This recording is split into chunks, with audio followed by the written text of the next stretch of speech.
Kembali bertemu di channel Saham Profitku. Apa kabar kita semua? Semoga kita semua dalam keadaan sehat, dalam keadaan bahagia, dan dalam keadaan siap untuk mendapatkan cuan yang lebih besar di pasar modal, khususnya di saham. Nah, topik kali ini kita membatasi hanya membahas tentang perilaku bandarmologi. Apa itu bandarmologi? Kalian bisa search di Google istilah bandarmologi. Semuanya menunjukkan arti yang sama. Artinya adalah pergerakan sebuah harga naik ataupun turun yang digerakkan oleh seseorang atau institusi yang seseorang dan institusi itu memiliki uang yang sangat besar.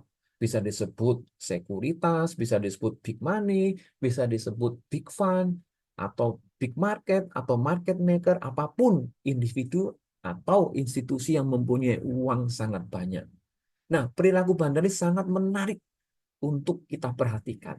Jadi ketika kalian semua mendapatkan sebuah perilaku dari bandar di sebuah emiten A, itu umumnya secara general di semua emiten A sampai Z itu juga perilaku itu juga akan tampak. Nah, banyak sekali perilaku, tetapi kita akan mengambil sebuah contoh yang nyata. Anda bisa memperhatikan apa yang ditayangkan di tampilan Anda, mungkin 10 sampai 12 menit ke depan, sehingga Anda mendapatkan sebuah gambaran bagaimana perilaku bandar di dalam menggerakkan sebuah harga, atau mungkin perilaku bandar di dalam mengakumulasi, mendistribusi, dan sebagainya. Tapi sebelumnya, teman-teman, kami berharap bahwa Anda men-like, men-komen, dan men-subscribe channel ini agar channel ini bisa bertumbuh dan memberikan informasi kepada banyak orang. Sekali lagi disclaimer on ya, jadi informasi ini bukan ajakan untuk membeli, juga bukan ajakan untuk menjual. Hanya sebatas membantu setiap pemirsa untuk mendapatkan analisa lebih detail bagaimana sebenarnya perilaku bandar ini bekerja. Nah, kita tutup poin saja ya. Di sini ada sebuah emiten ya. Emitennya adalah pemisalan analisa untuk mendapatkan bagaimana perilaku bandar. Kita emiten yang dimaksud adalah DGIK. Nah, DGIK ini menarik karena ada karakter bandar yang sangat jelas yang ketika Anda mentelusuri track record pembelian dari periode ke periode, nanti Anda akan melihat bagaimana perilaku bandar ini bekerja. Nah, kita masuk ke dalam topik utama. Di sini kami akan tampilkan shareholder mon. Sekali lagi Bapak dan Ibu, ini hanya sebagai kajian analisa, bukan ajakan untuk Anda untuk membeli ataupun menjual. Nah, kita melihat laporan kepemilikan saham. Seperti kita ketahui, ada dua unsur di sini. Unsur lokal dan unsur foreign. Ini berdasarkan tipe investor. Kita sekilas saja karena topik utama kita bukan membahas ini. Nah, teman-teman bisa melihat bahwa kolom pertama adalah, ini saya klik ya, semoga kelihatan ya. Nah, 30 September ini adalah 31 Oktober, di mana kepemilikan itu sebagian besar dipegang oleh corporate sebanyak 77% dan individual hanya 10%. Jadi total kepemilikan lokal adalah 87%. Sebaliknya di foreign, istilah asingnya, kita melihat bahwa kepemilikan terbesar adalah securities company 10% atau setara dengan 555 juta lembar ya. Di sini individu hanya menempatkan 0,03% atau setara dengan 1.480 juta lembar. Gambaran ini bisa memberikan satu bayangan seberapa liquid atau seberapa penguasaan dari big money, big fund, big market, ataupun bandar lah ya, dalam kepemilikan komposisi saham. Nah, sekarang kita masuk ke Brookside Life. Anda mohon perhatikan bahwa ini adalah informasi yang sangat penting, memberikan gambaran jelas. Ini kami tarik ke atas ya. Di sini kami ubah menjadi DGIK. Periodenya adalah 4 Oktober hingga 4 November. Nah, ada tiga grafik-grafik paling atas. Ini adalah tentang informasi berjejer, harga penutupan, plus ya, warna seperti yang di layar. dan harga high warna hijau terang. Nah, di sini terlihat dari kolom kanan adalah 1 November, 31 Oktober, dia mundur hingga 4. Nah, ini ada tanda panah ya, 4 Oktober. Kalau saya besarkan double klik, Anda bisa melihat, ya ini memang belum menyimpulkan, tapi dari sini Anda bisa melihat bahwa harganya sideways di 85, 86, 85, 86.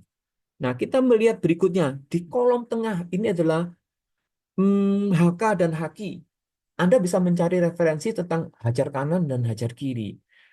Ataupun di bagian channel link kami yang lainnya, Anda bisa mempelajari apa itu HK dan Haki. HK hajar kanan, Haki adalah hajar kiri. Topik pembahasan kita tidak membahas HK-Haki, tetapi hanya menampilkan bagaimana perilaku bandar. Nah, kami besarkan dia di grafik tengah ini. Anda bisa melihat bahwa DKIK ini memiliki pola. 2 hari terjadi pembelian secara besar-besaran, 3 hari terjadi pembelian yang berada di level bawah. Anda bisa melihat ya, perhatikan di tanda panah ini. Ini hari pertama, ini hari kedua terjadi pembelian besar, ini hari ketiga kecil, hari keempat kecil, hari kelima kecil, hari pertama besar, hari kedua besar, hari ketiga kecil, hari keempat kecil, hari kelima kecil, dan seterusnya. Nanti kita bisa membuktikan seberapa konsisten perilaku Banda terlihat dalam tampilan grafik ini. Nah, berikutnya kita akan bahas grafik ketiga. Di sini adalah informasi yang memuat tentang frekuensi diikuti dengan volume. Kita melihat hari pertama frekuensi dan volumenya besar, hari kedua frekuensi volumenya besar, hari ketiga 4, 5 kembali kecil, hari pertama, kedua besar, 345 kecil, 12 besar, 345 kecil, demikian seterusnya. Nah, ada periode yang Anda bisa melihat 4 Oktober hingga 4 November ya, atau 1 bulan. Berapa broker summary? Di sini kita masuk ke tab berikutnya, ada broker summary.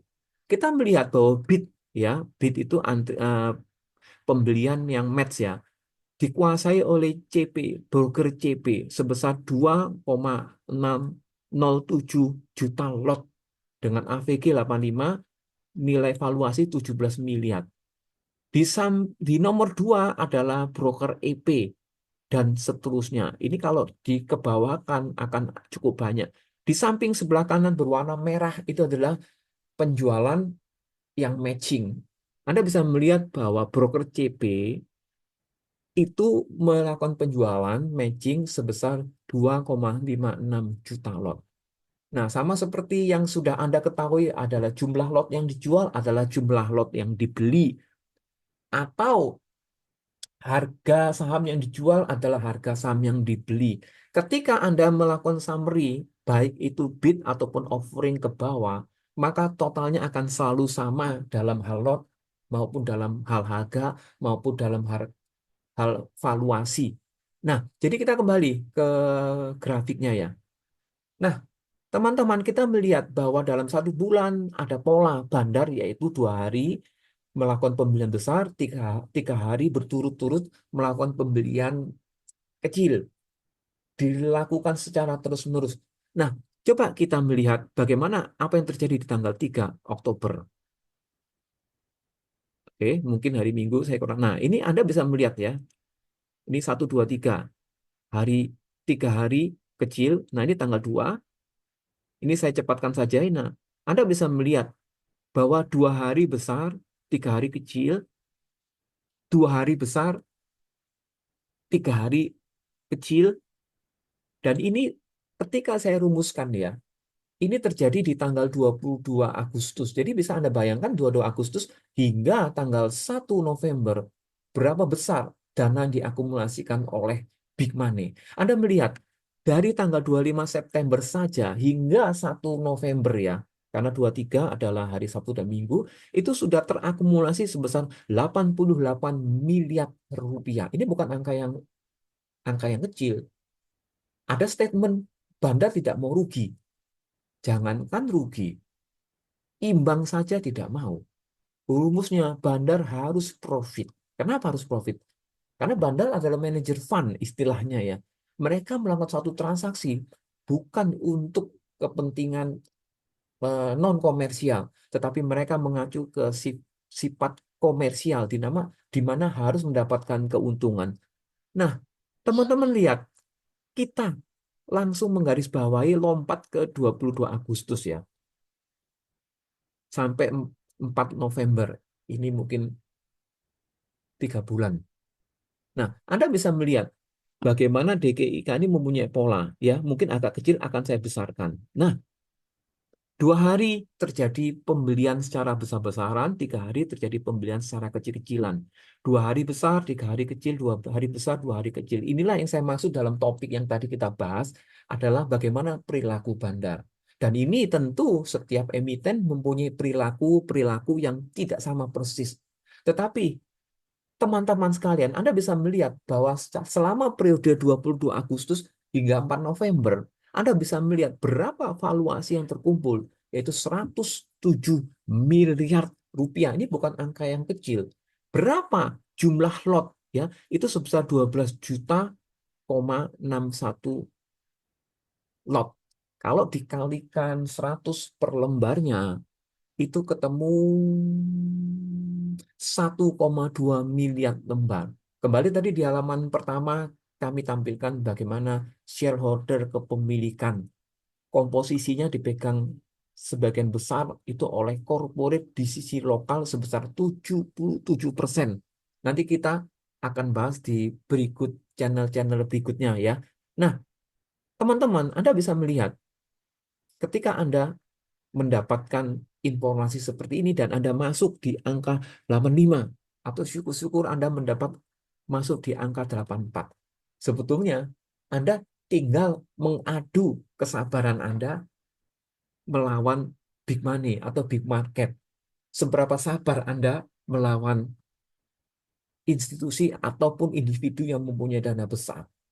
Jadi Anda bisa melihat bagaimana peluang daripada DGIK, tetapi sekali lagi disclaimer on ya, saya tidak mengajak Anda untuk membeli ataupun menjual. Saya mengajak Anda untuk menganalisa dan mengetahui bagaimana perilaku bandar yang terjadi di sekitar kita ataupun di setiap emiten-emiten yang mungkin memiliki perilaku yang hampir sama atau memiliki perilaku yang mungkin berbeda. Nah, kalau kalian punya pertanyaan, kalau kalian punya apa, kalian bisa memberikan komentar. Nanti akan ada informasi mungkin dari netizen lain ataupun dari kami untuk membalas setiap komentar Anda. Sekian sampai di sini apa yang bisa kami sajikan. Semoga Anda mengalami hari-hari baik di hari pertama bursa saham ini. Sampai ketemu di video berikutnya dan salam hangat dari saham profitku.